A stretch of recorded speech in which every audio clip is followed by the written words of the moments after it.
Something podcast with your host Antonio Clark and Belinda Blocker. hey, what's going on out there? How you feeling today? Hey, I'm fine, Antonio. There's so many things happening right now. You tell me what's going on. Well, it's a certain discussion I wanted to bring up. Coworkers versus friend. Is your coworker really your friend? Like recently, like on a Breakfast Club, Angela Lee and Charlamagne the God got into it over Gucci Man, where Gucci Man was saying some foul stuff about Angela Lee, and she didn't want to interview him. He said he tried to apologize, but he tried to apologize in private. She says, I don't respect that. I rather, if you said it in public, apologize in public. You feel the same? I feel the same because that's true friendship right there. True friendship don't have any hidden faces. They show who they are. All right. Well, they aren't friends. She was just interviewing. He was being interviewed by her, but she didn't want no parts of it. But Charlamagne went kind of behind her back and interviewed Gucci Man. So how would you feel if your coworker / friend went behind your back and did something about somebody who said something foul about you? You're not really my friend then. Right. You know? So can a coworker really be your friend? I believe that they can be your friend. Can it be reciprocated? That's the like whole what thing. type of person that person is. Right. That's what you're telling me. Right. Yeah. I feel the same way, but I feel that it's more of a friendship level because you're with that person for 8 hours a day. Yeah. You're with them more than your significant other. You're with them more than a family member. Like you see your family member on a weekend sometime. It's true. Or you and your significant other like passing ships, they're getting the kids ready, going, you see them a couple hours at night, then it's bedtime. So I'm trying to say like a coworker knows more about you probably than your significant other. I can agree with that. To a point, where you don't let too much reveal. Some people are closed-minded at work, and keep to themselves. But I mean, it's kind of hard in this day and age with social media. People go right, look you up, search, and find out exactly who you are. Exactly. So, Exactly. I mean, what do you think? It's true because sometimes, not trying to be funny or anything like that, but sometimes, like when you're at work, it's not like it's a physical thing, but sometimes that's your work husband, that's your work wife, your work son, your work daughter, because of the bond and the relationship. Yeah, but if you call somebody your work husband, your significant other is going to be mad, because that happens. Right, but usually they never know. So it's like a secret. It's like a secret. So your coworker has like inside info where it's not like where they're like they know more because they're like they're entitled because they're like a little secret as far as your relationship is concerned with them. I agree. I mean, I know it shouldn't be that way, and to keep it real, because people don't keep it real, Antonio, it is like that majority of the time, you know, and God forbid, seriously, and I don't mean to put God in it, but sometimes people be having some serious problems at home. And they can't talk to the person at home. That person's closed-minded. And meanwhile, someone else, is open, for discussion or would really take the time out to hear you and really understand you, which you'd be wishing that your significant other at home would actually be able to do the same. Like sometimes, like when a person's mad, like in the back of your mind, like I really want to talk to him, but then all of a sudden it floats up, why you didn't take out the garbage last night, or why you didn't do what you said you was gonna do, why you didn't, and it turns in, you don't want to be seen as a nagger, so sometimes you'll go to work and you'll release that stress with your coworker. Y'all he may talk about his home problems, you may talk about yours, but like I'm saying, like when it comes to work being involved and his promotions being involved, you know what I'm saying? Like there is options to stab that person in the back to get a little ahead. Because at the end of the day, it is work. That's what you're there for. Yeah. You're there to get ahead. Can the friendship survive in that type of element? That's one of the things I feel that's different to me. That's more of a struggle. Well, you know what, Antonio, you are right on that. But at the same time, sometimes co-workers of the exact same level really can't be good friends. Because like you just said, they may actually be eventually competing for the same position or for going up the same grade or whatever. Me personally, I feel like, you and I could be on the same level.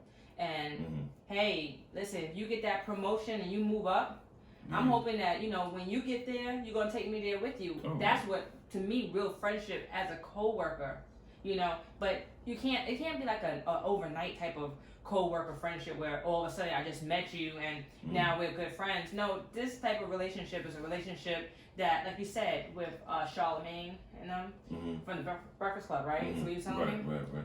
They've been knowing each other for years, you know. So that's a development. That's a process. Yeah, the chemistry. You know? Exactly.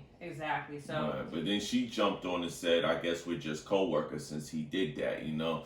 So I always see it as being, I guess, a different situation that would have to be hashed out like in private, but you know, it's been made public to the public eye. It's just like, you know, certain people, like if there's a outsider that comes into your job. And this is another thing I want to talk about, like an outsider that comes into your job and starts talking about your coworker. You know, do you defend your coworker right away, or suppose, you know, you just don't want to get involved, you know, something shady, you don't want to get involved, you just like, listen, it is what it is, you know, you don't, you stay at your safe zone. Good question, Antonio. And again, I'm a person who keeps it real. First of all, they're bringing something to me about my coworker. Right. I'm gonna let them know where I stand. Mm-hmm. And I don't appreciate hearing what I'm hearing. Yeah. And I'm gonna let them know that if they feel that way, then they need to take it up with my coworker, who's my friend. And I really can't be a part of that. I'm not gonna be the type of person that's gonna listen around and, you know, and hear what they have to say and don't say a word about it, because then again, that's not really a good coworker as a friend. You got me? I got you. Yeah. What's your thoughts on that? I mean, I'm the same way, you know, and the only thing is, I think it's a real difficult road to navigate, because sometimes you have higher ups involved where you're covering for your coworker and it can go bad, you know what I'm saying? You could turn around and get reprimanded or fired, and what happens if nothing happens to them? And they don't say anything, you know. So like, yo, you my people. You're supposed to have my back. Now you didn't even say nothing. You're right. Now I had to protect myself. You know, I gotta look out for me. My kids gotta eat. You know, you know. You got those people that are like, yo, you knew the risk. You know what I'm saying? But you were supposed to be with me. Right. Well, understanding I understand both ends, but let me ask you a question. Okay. Is the same situation like reciprocated? Is it? If the roles were reversed? I mean, I would try to talk to the higher up and try to save both our jobs, because there ain't no need of both of us going out there looking for a job again, especially this time, day and age, and the age that we're at, you know. Right. And I'm not trying to be out there pushing no cart and no Home Depot talking about, man, I missed my job where I was making $100,000 or whatever we was making. Now, because this idiot, now we out here pushing carts, you know what I'm saying? You know what? And you know, and that's what's really important also. It's about having the right mindset, because at a certain age we are in life right now, you know, and we all have responsibilities. No one should actually really put that on someone else. Everybody has a mortgage to pay, they got their car notes, they want to live at the same time. Yeah. So we could be cool co-workers, but at the same time we need to be on the same page. So if I'm still doing things that could actually take us to HR, then that's a whole nother story right there, Antonio. Okay. You know, not at this age. Maybe if I was like 19, 20, 22, 25, you know, where I could just say, oh, whatever, get another job like in 2 seconds. But if I'm vested, I got to think about things a little bit differently. You know what I mean? Yeah, so like to conclude that, you just have to tread lightly. There you go. You have to keep the friendship. I would keep like at an arm's length till I really like develop a situation where I can call that person truly my friend. That's true. You know, and like if two coworkers are good tight friends, it's always that third one that want to come in the middle and try to like break y'all apart. You know, you ever notice that? Yeah. Sometimes it's always the third one or a fourth one that don't like how things are flowing. Maybe, you know, you're the queen being, I'm catering to you, and this person, no, it should be me. You know, he should be catering to me, or da. You get that a lot. I find you get a lot of that with female workers. Like, female workers can be very catty. It's exactly. You know, where male workers is, we're trying to like look for the easiest way to get the job done and go on break. Exactly. You know what I'm saying? Exactly. Like I say, females like, it's too much. Like they don't grow up. And then Also, a lot of female workers, they like the attention of, especially if they have a male manager. They Right. kind of like that attention, thinking it's gonna actually give them some bonus points, Mm. and they don't even realize that person already know what you're thinking about, but they're just smiling in your face and playing the game along with you. Right. So Those are like backstabbers, phony people. it's a lot. Yeah. It's a lot. I mean, you just gotta you have to play chess at all times. Right. That's what I think, and especially when it involves money and friends. I hate to say it, money and friends do not mix. I always learned that and saw that, like, and it depends if a person gets a promotion. Now all of a sudden they're in a little group hating on you, and sometimes you can find yourself being isolated. You can find yourself being on that bubble where, shoot, I don't know. I've been there once like that in my life, and it's bad. I mean, it's oil and water, because at the same time, that person that is moving up deserves sometimes, most of the time, to have moved up. Right. And then the other one sitting back. Now all of a sudden, it's 4 people against you, but meanwhile, when you were on the same level as them, everything was all great. But that comes back to your topic. Are your coworkers, really your friends? I mean, to conclude all of that, that's something you really gotta think about because, like I said, I think if the person like never really been to, I mean, it could go vice versa. Like if the person never really been to your house, never been to any barbecues, any family functions.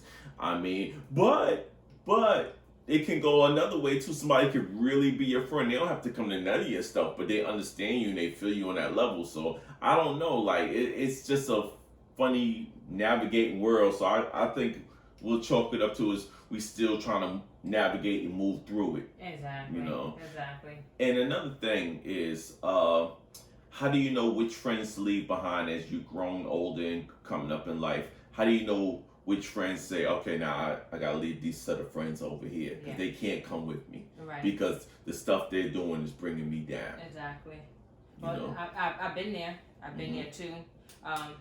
Even the things they're doing in their personal life, like some of the things that you don't agree with, like especially like at my age. I'm not gonna tell you guys my age, even though I do look good, but what I'm saying is, a lot of women right now, they don't know how to, not even just about selling down, they're selling themselves short, Like, what age should a woman still be in the club? What age should like the limit? Yes, the age limit for the club. Whew. Yeah, obviously. I mean, I remember I was in the club like in my 30s and I started feeling like I was out of place, I mean, I started to get sleepy around 10:30. And the club starts jumping around 1. Yeah, so I was about to say, nobody don't get this till 1, man. Exactly. So I'm already getting aggravated. I think the highlight, like I will make plans with you on Thursday for Friday, but the highlight of my day is when you don't call the whole day. And then at 5:30, I'm looking at the clock and I'm getting ready to leave work and I skate out and there's still no phone call. Yes. I'm running home so fast to my couch, change out of my work clothes, sit on the couch and watch TV and drink whatever I want to drink, eat whatever I want to eat. That's like so exciting to me. And then all of a sudden you call and I'm like, oh shit. But if they forgot the plans, they forgot the plans. It's the best in the world. Tell me about it. I used to go out with my girlfriend and she was real cool, and I didn't like want to let her down, but we would go to like certain bars and things like that, or even a club. I couldn't do a club. I tried it with her and I'm like, yo, this is crazy. And then, between I seen the young people and then I seen the old people and they don't need to be there. They should have been home with their grandkids or something. Right. So like same situation, they'd be like, hey girl, we're gonna go out on Friday, and I spoke to them on Monday, and then I, like you said, I don't hear from them. I'm like, yes, like, and I really don't want to go out, and then all of a sudden, like you said, you got all comfortable and you're like, girl, I'm in my bed, and you're like, oh girl, it's early, let's go out, and then you're like, oh my gosh, what do I do, and then if you do end up going out, guess what? You didn't really have a good time because you didn't want to be there. Yeah, I mean, I find myself more looking at the clock. I find myself wondering more what my dog is doing at home than me being out having a good time. Because I'm like, damn, I could be home chilling with my dog, you know what I'm saying? Because it don't excite me no more. Like the clubs and stuff and the bar scene excited me in my early 20s. I think we all of us been in the club before we supposed to be legally in there, and I think that spoiled us. It did. So when we hit like 30 or you hit your first child, the club is over. Everybody need that little weekend out away from their kid, but like I can't see myself being damn near 50 years old to get dressed up to go hang out at the club. It is. First of all, I'll be thinking, I guess it depends on the type of clubs you go. People are like, oh, no, there's an older club. But you got certain dudes that's in their third childhood. Exactly. You know, and they trying to do the young shit at the old club. Exactly. So now you're going to have problems with, I don't want to be two damn near 50-year-old dudes fighting out in the street. I ain't fighting no more. Definitely. I ain't got it. No. It ain't there. You know what I'm saying? We can both hurt something, man. Yeah. Listen, my lower back be hurting, my side be hurting. I discovered things called sciatica. Nah, man, I'm not trying to do that. I agree, and I mean, like I said, I seen it. I mean, I was at a bar around the way, and I knew I shouldn't even have been there. You know, I'm like, what type of a bar serves wine out of a box? White people. They'll drink a whole box of wine in a minute. But listen, like I went there one time with her, and then all of a sudden I went back there like 3-4 months, and she just wanted to go and chill out because she was bored or whatever. You know, that's how you know that you don't need to be up in there. Why? Yeah. Same old faces was in there. So, and to my imagination, I'm like, man, these people must be up in here every week, and they look tired. Like the women, they like they're done. You know. So just on. But half these young kids, these young girls, all the drugs they're using and stuff they're doing. They they look like they're in their 40s, and if you got a person who never drank, never smoked, that's 45, looking like they're 20. You know, it's crazy the way how everything is set up out here. Like these kids, they speeding, man. They speeding. Yeah, and they don't realize it because it's the music, social media, everything make it seem like that's the coolest thing to do. Right. That's what you should be doing in order to have a good time. You need to take a party drug. Right. You know, but it's true because I see these young women and they're in their 20s, and I'm like, whoa, I thought they were like my age, you know? Yeah. So it is true, but that's a whole nother subject right there that we really need to hit on that one day. Yeah, you know, because it's funny thing, like you mentioned different type of drugs, like the designer drugs, they're crazy, you know? I think everybody, if you use drugs, you should be outed. You should say that you use drugs because you can't get help in the closet. Being a closet drug user, you should come out and say, "Hey, I use this, I use that." You know what I'm saying? But it's so funny that you name those certain kinds of pills like Xanax, Molly. I consider those to be designer drugs. Right. If you smoking crack, that's like Walmart. The Walmart of drugs is crack. Yeah, no. It's pill popping. You don't have to brush your teeth. You just go get dressed. Yeah. You don't even have to get dressed. Just go out in your pajamas to Walmart. But if they don't have what you need, then you gotta go home and take a shower and brush your teeth and then go to Target. You know what I'm saying? Right. That's what it is. You know, and that's funny to me. But yeah, I think at a certain age, at a certain time of life. But sometimes I think people can't let those friends go. No. And those friends wind up taking them down. They do take them down. Or, or they're going to just keep, they're going to constantly carry that burdens. You know, they got to let it go. And, at the end of the day, you're going to be 100% better. And then at the same time, you're helping your friend or your former friend when you do walk away. Because maybe they need their eyes open. And as long as you're being a handicap to them, what's going to happen? They feel like everything is good. Every day is going to be $19.99 to them. It's never changing. They're going to feel that you owe them, though, or feel that you changed. Right. When you're moving in different directions. And I think a lot of us have survivor's remorse. Right. Feeling guilty. We survived, and now we're feeling guilty that this one is being left behind or something like that. But see, sometimes you gotta table it like they chose that. Yeah, because you put the time in. You have the same 24 hours I have. Yep. You can move the same way or move to your own beat. Right. But you still could move, you know?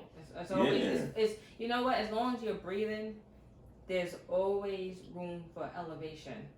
If you choose to say, I'm not doing it, then that's your choice. But don't be mad at the next man for putting their energy into it, for, losing sleep on it, for avoiding having a social life to get to the next level. People didn't see their challenges. Small sacrifices. Listen, we got some of the greatest tennis players out there, Serena Williams, you know what I'm saying, her sister, and so many others. They don't realize they didn't even have a real social life to be able to get to where they got to, you know? Yeah. Yeah. So I mean, it takes Got the hard young work. girls too. A girl that's like half black, half Chinese. She's like Oh killing yeah, it what's right her now. name? We gotta look her up. Yeah, I definitely don't Yeah. remember her name. I don't even want to butcher nobody's Right, name. right, but right, right. she's moving up, and there's a young Yeah. black girl. She's moving up too. You know what I'm saying? Yeah. It's hard for young black athletes because they gotta go at a different tone. Yeah. It's hard for young blacks. Black Period. people, You know. period. We gotta do things 100 times better.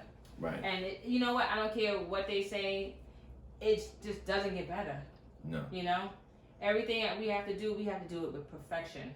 You know, we have to like put everything, our blood, sweat, and tears in it, just to get half of the approval that someone else would get of a different race. Right. You know, which is sad, but it is what it is. It's it's America. Right. It's Melting America. pot. That's Yeah. what they call it. It But is. on a lighter note, we're gonna switch things up. Lighter note, because I'm Let's about to switch get things depressed up. right now. Yeah. You know. we know that this is the holiday weekend. It's a long weekend, and I want to save you guys some money or make you spend some money. Give you guys a choice. You know, it's go out or stay in. Now this weekend on Netflix, there's Undercover Brother 2, and there's also another movie. They have a bunch of old movies. Paid in Full, Superfly. They got a bunch of old movies. Oh, wow. Or go out. And there's actually 2 movies that came out this week.